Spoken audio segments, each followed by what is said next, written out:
సర్వం మాయా దృష్టి భ్రమ, సర్వం మాయా దృష్టి భ్రమ. తమ పూర్వజన్మల యొక్క కర్మానుసారం ఈ జన్మలో కొత్త కొత్త వ్యక్తులతో అనురాగ బంధాలు బాంధవ్యాలు కలుగుతాయి. ఇవేవి శాశ్వతంగా మనతో ఉండేవి కావు, జన్మ జన్మలకి మారుతూ ఉంటాయి. ఎల్లవేళలా శాశ్వతం సత్యము భగవంతుడు. అందుకే భగవంతుడు సత్యనారాయణ నామంతో పిలువబడుతూ ఉంటాడు.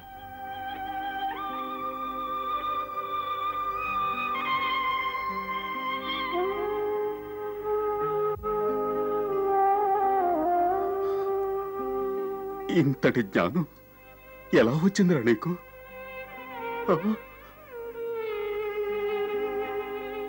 అందరూ అంటుంటారు నువ్వు భగవంతుడు అని. నిజం చెప్పు, నువ్వు భగవంతుడివేనా?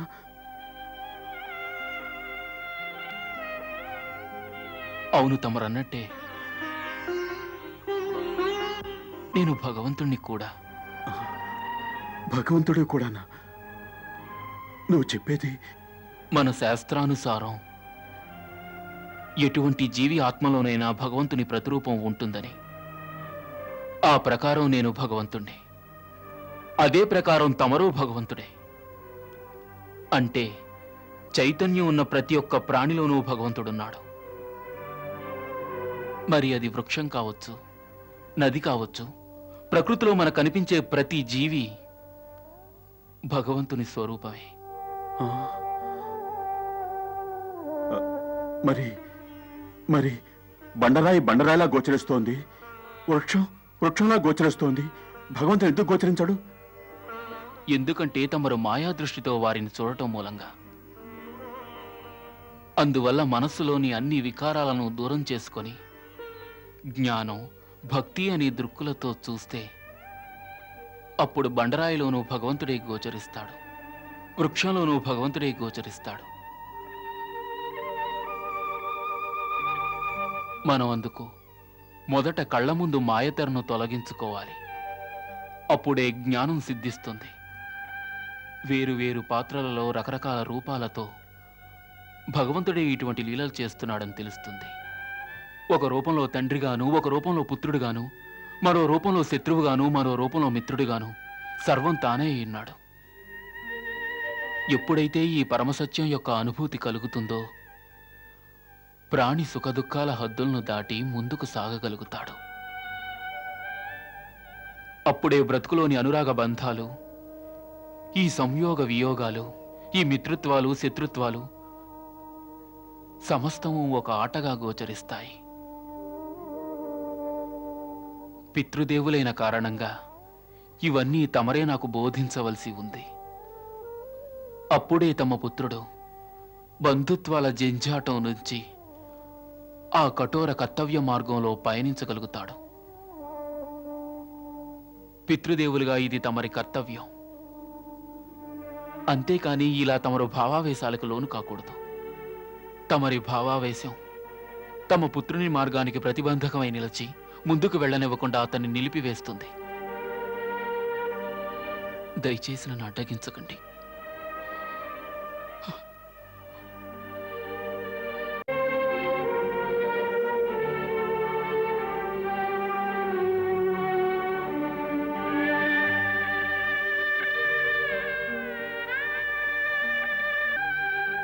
నాకు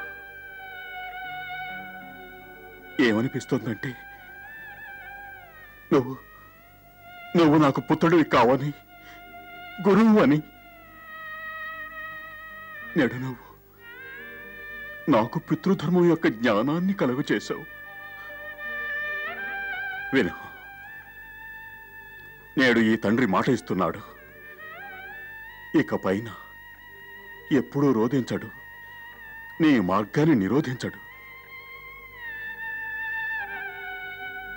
నీకెప్పుడూ నా ఆశీర్వాదం ఉంటుంది. నేను భగవంతుడిని మనసారా వేడుకుంటున్నాను. నీ కర్తవ్య పథమే నీకు కీర్తి పదమగుగాక.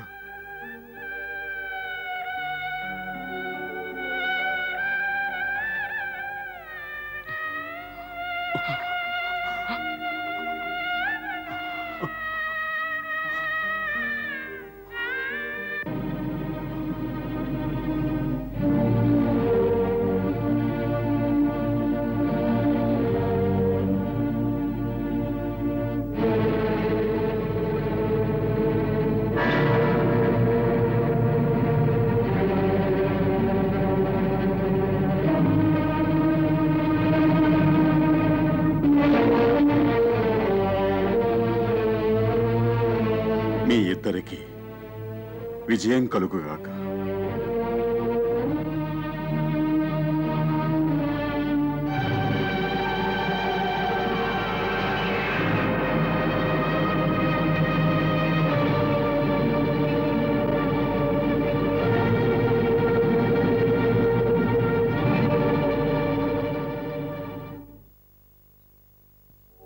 కన్నుల నిండా నిండెను నీరు, గుండెలలోన బాధల హోరు. ఆ సమయాన కృంగెను మనసు, ఎప్పుడే మగునో ఎవరికి తెలుసు. ఆ సమయాన కృంగెను మనసు, ఎప్పుడే మగునో ఎవరికి తెలుసు.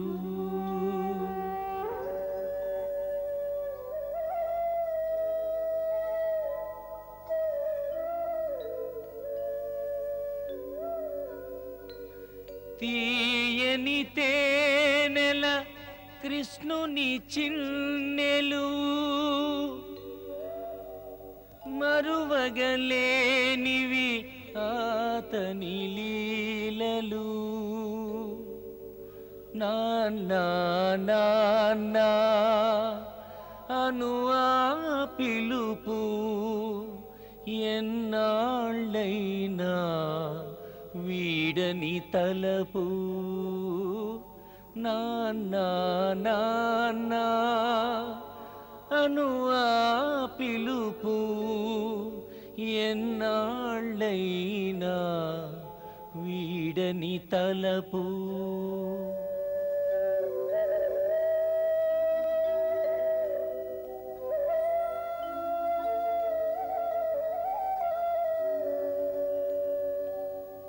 తనయుడు కాడను నిజమే తెలిసి, కుమిలెను ఆమది వగచి వగచి.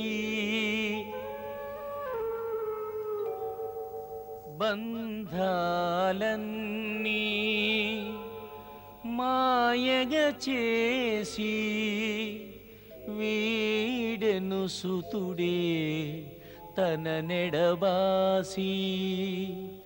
బంధాలన్నీ మాయగ చేసి, వీడెను సుతుడే తన నెడబాసి.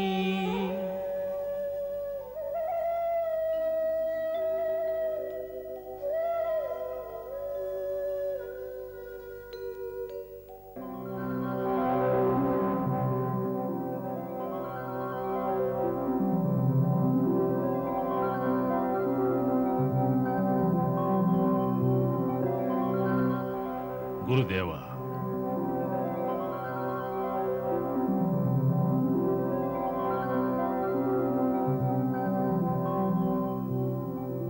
గురుదేవా, ద్వారం వద్ద కుమార వసుదేవులు తమ ఇరువురి పుత్రులతో దర్శనార్థం వేచి ఉన్నారు. జ్యోతిస్వరూపుడు స్వయంగా వచ్చాడు. అందుకే ఆ జ్యోతి యొక్క వెలుగు తగ్గినది. ఏమిటి? మేమే స్వయంగా ఎదురేగి ఆహ్వానిస్తాం.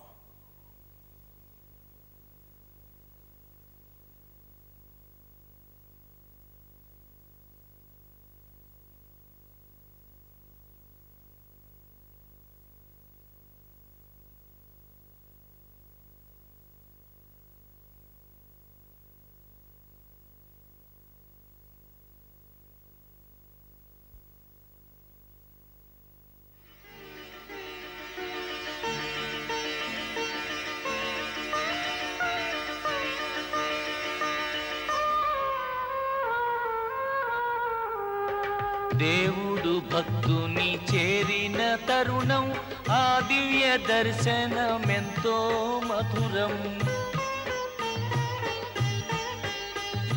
దర్శించినంతనే ఆ మునివర్యుడు ఆనందన తన్మయమౌదే.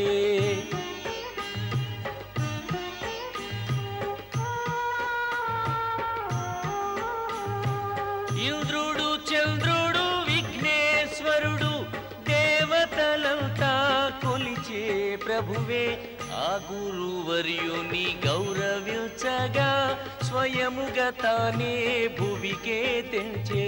దేవుడు భక్తుని చేరిన తరుణం ఆ దివ్య దర్శనమెంతో మధురం.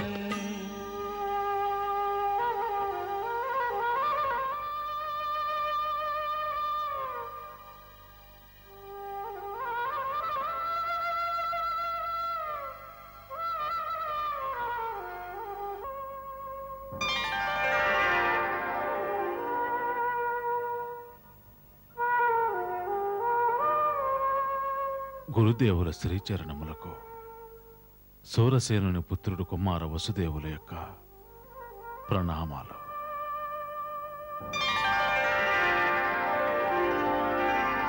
కుమార వసుదేవ, కీర్తిమాన్ భవ.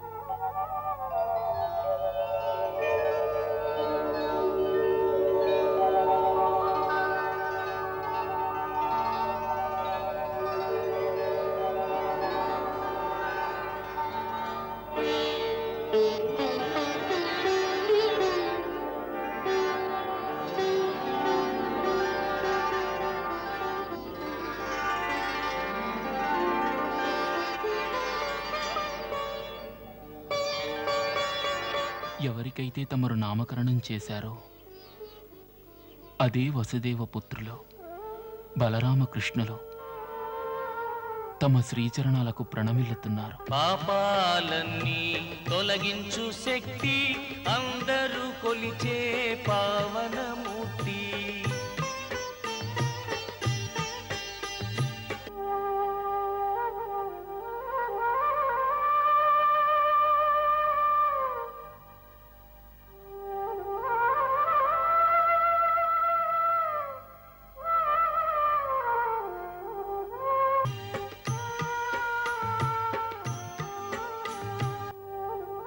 తమ ద్వారా సదా ధర్మానికి జయం కలుగుగాక, సమస్త ప్రాణులకు మేలు కలుగుగాక. కుటీరంలోనికి వెళదాం, దయచేయండి. వసుదేవుల వారు, గురువరేణ్య, దయచేయండి. రండి.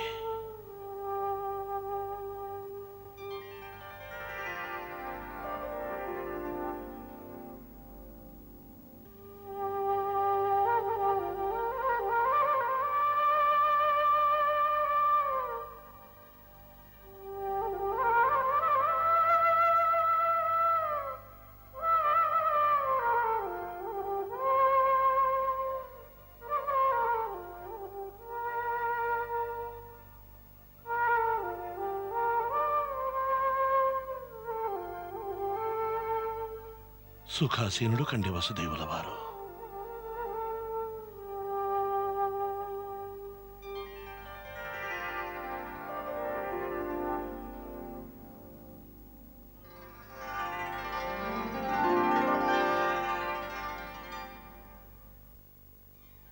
గురుదేవ, ఏ పరిస్థితుల వల్ల ఈ ఇరువురికి యజ్ఞోపవీత కార్యక్రమం జరగలేదో తమకు తెలిసిందే. అందువల్లనే నేడు మేము తమ దర్శనార్థం వచ్చాం.